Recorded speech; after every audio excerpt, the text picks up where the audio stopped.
Welcome to at Madicel Coach and Madicel TV's Words Fitly Spoken podcast. Hello there, I'm Coach Sandra, and I'm the host of Words Fitly Spoken podcast. Words Fitly Spoken are words spoken at the right time for your encouragement and enrichment. On this podcast, we will deal with emotional and mental wellness by talking about the conflicts we have in our everyday relationships, whether at home, work, school, and the community. Stop in to hear some helpful words that create awareness about your emotional health.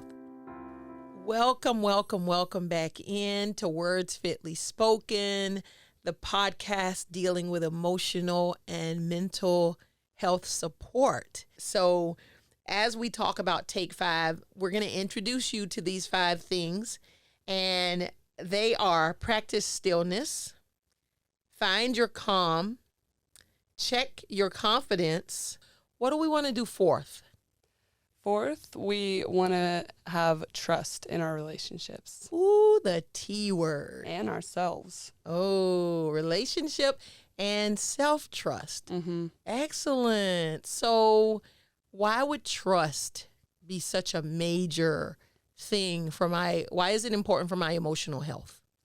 If you don't trust your surroundings, if you don't trust the people that you are with, you are constantly going to be on guard. You never feel safe. You never feel like you can just take a breath and settle down and truly be able to work on these things like we're talking about. Right. Because you're constantly battling this inner voice that's saying you're in danger and you can't relax. And that is so hard to be able to work on anything else when your brain is completely occupied with not trusting anything around you, not trusting your environment, parents, friends, school, whatever it is. Right. If we don't have that in our environment, we truly can't get to the root of, why these miscommunications are, why these messy conversations are happening. That's good. Excellent. Yeah, trust is major. It is a major piece. And like we were talking about, as Maddie's sharing, I'm thinking about confidence the whole time when you're talking about trust. So when our confidence is fragile, our trust is going to be little to nothing. Yeah. So each one of us have to examine what is going on in that trust relationship. Now, trust is not a given. I think sometimes we put people in situations to where you have to trust me. No, we don't. We don't. And so sometimes we go through the piece too of saying, trust is earned and all of these things. And we work on it, right? We need to be willing to work on it. Each one of us, we have to have people we trust. We have to be able to trust ourselves. Am I always making the right decision for me?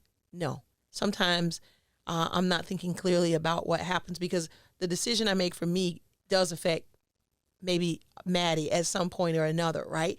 Because trust of myself does affect my environment as well and the people around me. So just as I think that confidence is a renewable energy, trust has its own particulars about it. It is a very interesting thing that is not a guarantee. Mm-hmm. It's not owed to us either. I think sometimes that happens where we will get into situations, well, why wouldn't you trust me? Yeah. I never failed you. We're dealing with things and finding different stages of our relationship. So right now, maybe because of a conflict, say that Maddie and I are having, we decide to work on it. We believe the relationship's worth it. I'm not going to go to 120% trust of Maddie. No. I'm going to go to bite-sized pieces. Now, it might be 30% for me, and she might go to her section of trust. It might be 40 to 60. Yeah. Right? Or she may want to start at 5. She does not have to do trust the same way I do trust. Absolutely. A lot of times we think that, right? Oh, well, I trust you, so you should trust me. That's not a given. We have to stop putting people in situations so that we can be in control. Yeah, I think that's a really good point because you and I haven't had the same experiences with trust. Right. And so another thing that I think parents don't really understand why their kids won't immediately trust them because they're not really looking at their own actions. Okay. What have I shown my child to not trust me? That's good. And I think that's really hard to, delve into yourself like that.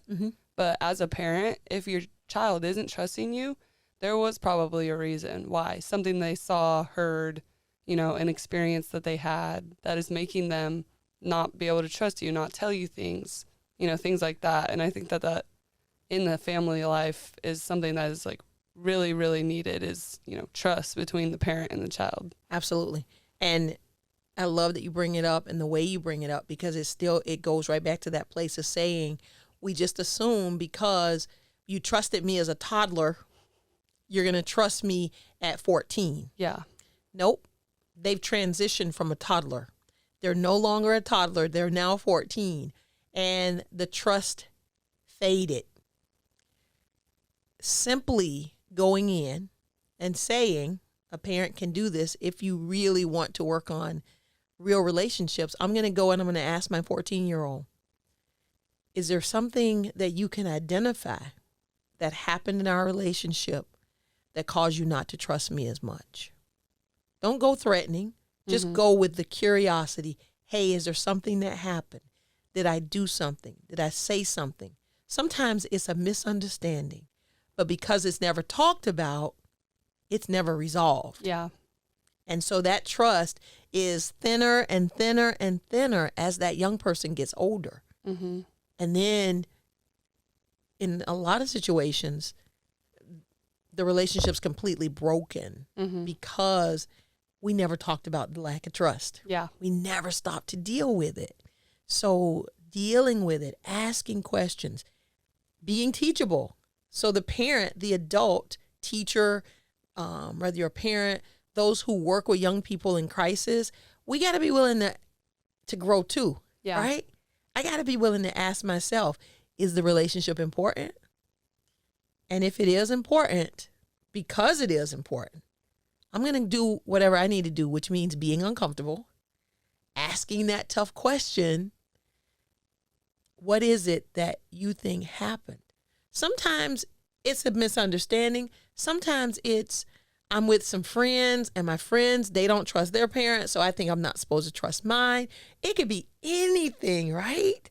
It could be, you told me to be nice to people no matter where we're at, but we were out at the restaurant that one day and you were so rude. And your rudeness toward that waitress just really turned me off. I felt like you have two faces. And I don't want to deal with you with two faces. Yeah, absolutely. And it could be something like that where you did something. Hey, and something like that, Maddie, you can fix that. You can fix it. You can admit you were wrong. You can even go back to the restaurant, find that waitress and say, I was rude. I was disrespectful to you. Yeah. And let your daughter or your son or whoever see that. Oh, some people might feel like, oh, that's just too far. We shouldn't have to do all of that. If the relationship worth it, if it's worth it, you're going to do all that and more. Yeah, absolutely. Because you cannot put I'm only going to do this much for our relationship. Yeah, that's not a good thing.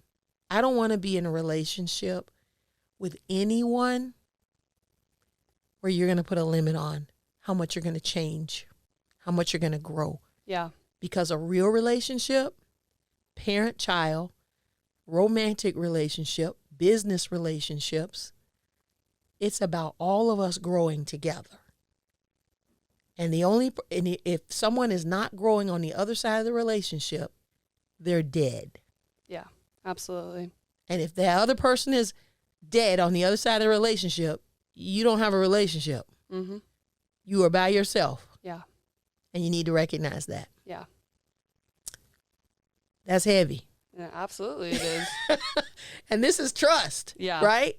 Again, the trust of the relationship, the trust of yourself, the trust in the other person. Remember, all of these things that we're talking about, they're actually on cards that you can go on our website and you can get your own copy of these cards, because they are absolutely helpful.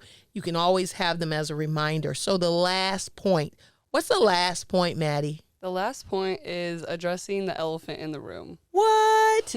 The elephant in the room. I don't see any elephants. What is that about? All right. So, I mean, the elephant in the room is any conflict that you have with somebody else. It could be extremely small, like, I don't like the way you put the dishes away, or something really big, you completely broke my trust, and we need to talk about it because this relationship can't go on any longer when I'm feeling the way that I'm feeling.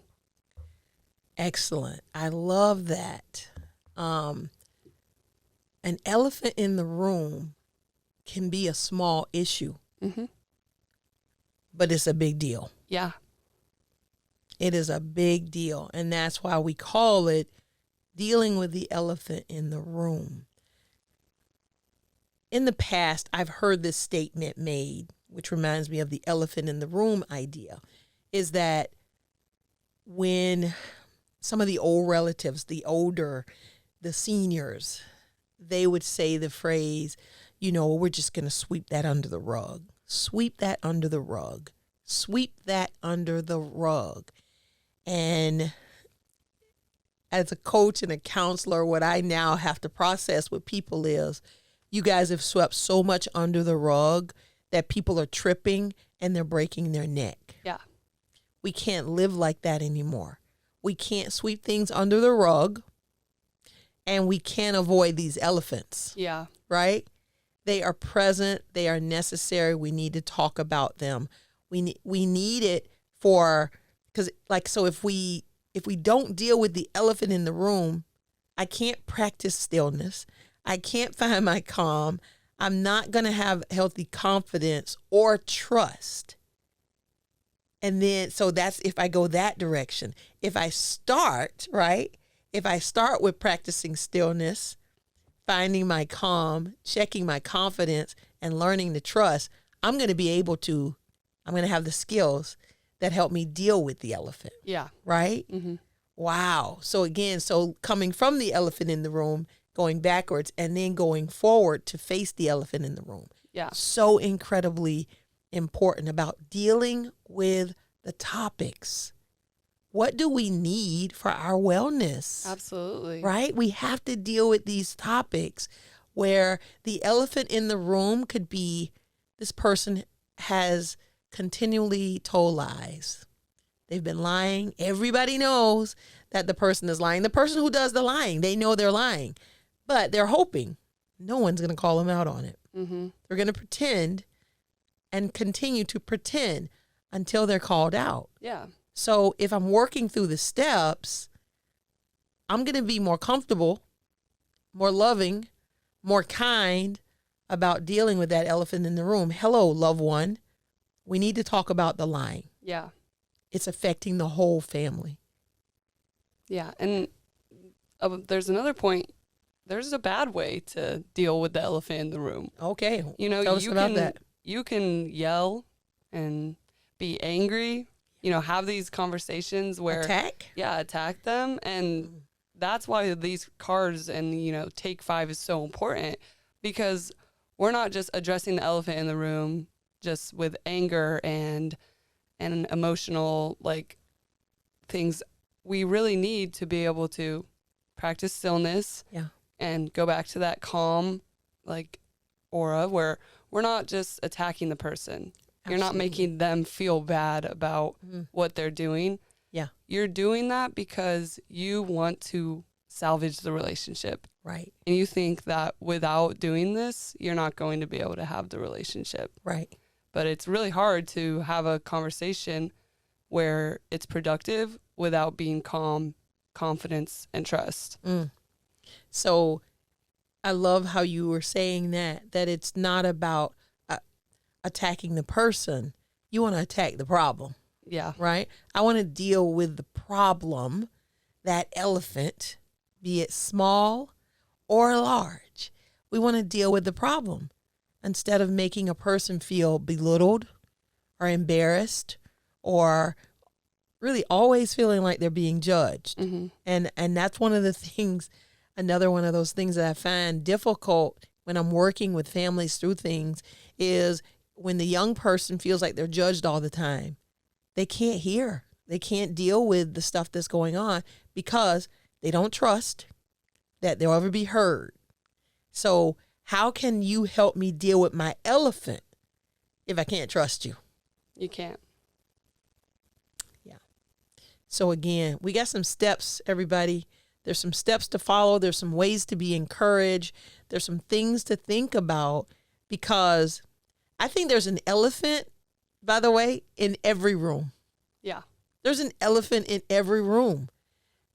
Some of the elephants that we have in our culture, in the room of culture, is going to be racism, sexism, right? Those are some major elephants. Yeah. We don't deal with well. Yeah, absolutely. Bad politics.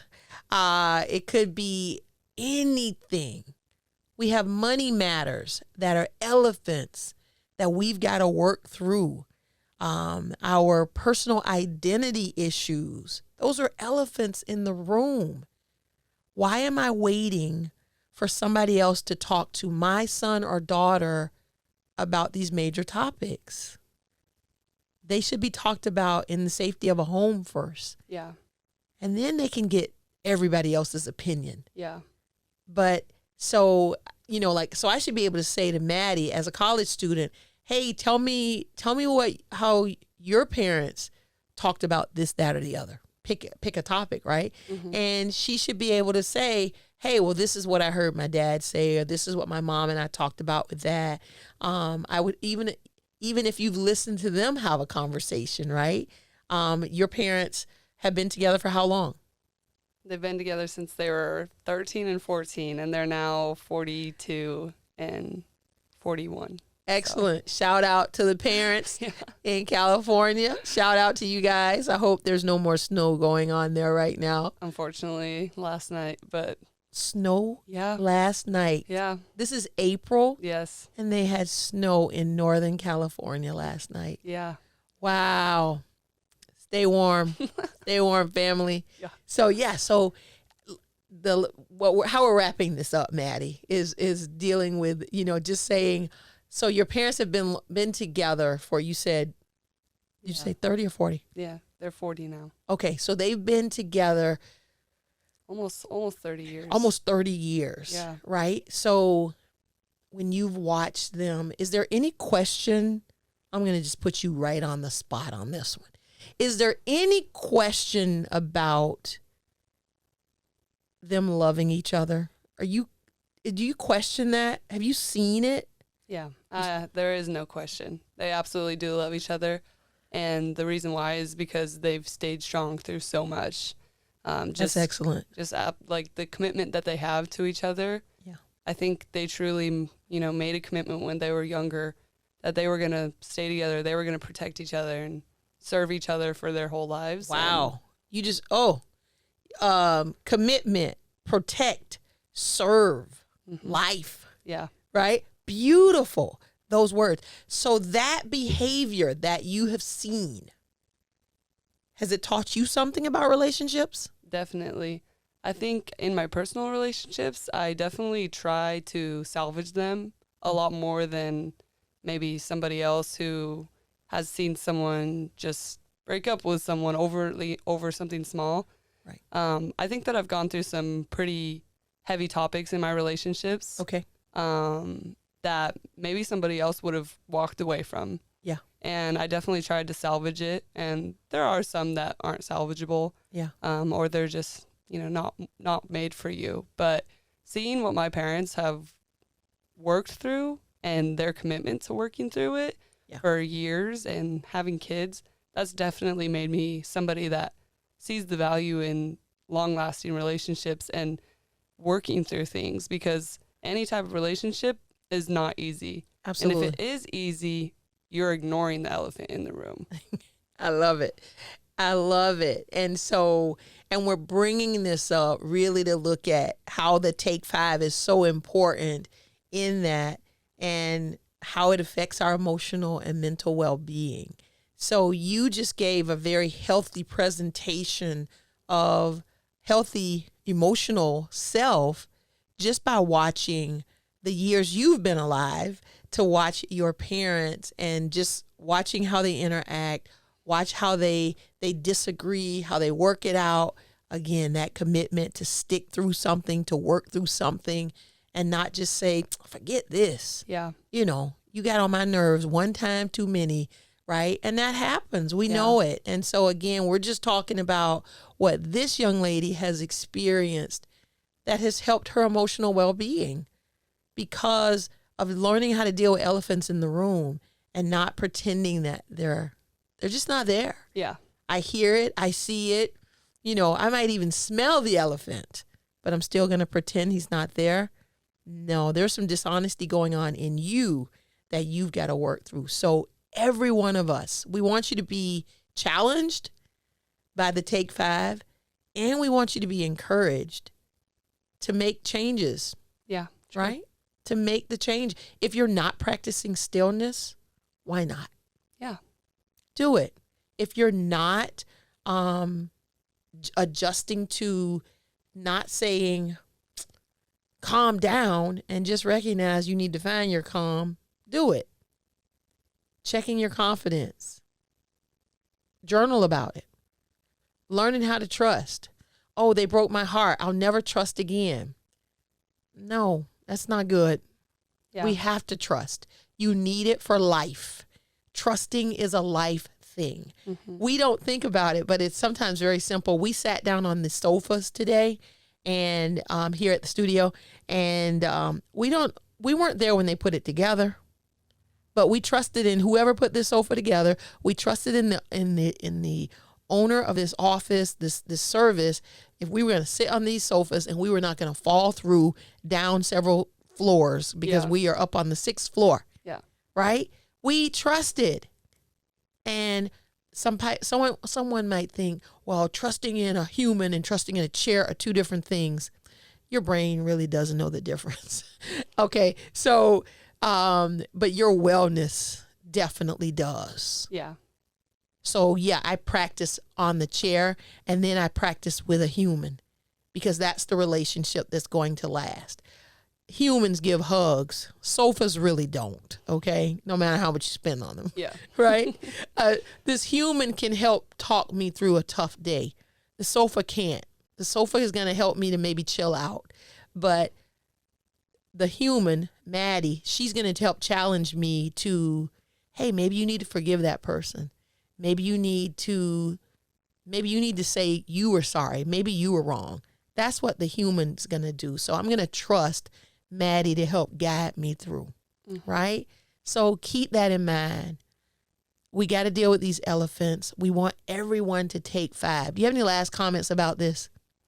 No, I think just what you said, really looking into yourself and thinking, am I doing any of these things and how can I change it? Because I think that a lot of times we don't think about practicing stillness and being in the moment that we're in. And I think that that's one of the major flaws in like our whole society is just kind of always thinking about what's next, what can I get next? What can I do next? Right. And we don't have to think about that right now. We can just think about what we have, what we're grateful for. That's excellent. Excellent. I appreciate that. I am grateful for you. Thank you so much for coming back on, talking about these fun topics. Though they can be tough, everybody, they're still very fun. Yeah. Because it's life. Yeah. And I've enjoyed doing life with you over this TakeFive. Okay. I have too. Thank you so much. Thanks everybody for stopping by. We appreciate you just hanging out with us, letting us talk about these topics. Again, you're welcome to leave your comments. You are welcome to go into the main section. We'll leave a place for you to look to get your own set of these cards because I really think you're going to like to have this in your bag, on your desk, on the dining room table, so that everyone can learn how to practice these things. And this is something that's really easy to do, and it's going to create some conversations that you probably are going to be surprised at. So bring this to your office, talk about it at school, talk about it at a family meal, on vacation, road trip. Let's do it. So yes, please get your own set of these cards. And we want everybody to take 5 and enjoy the life journey. Thanks for stopping by.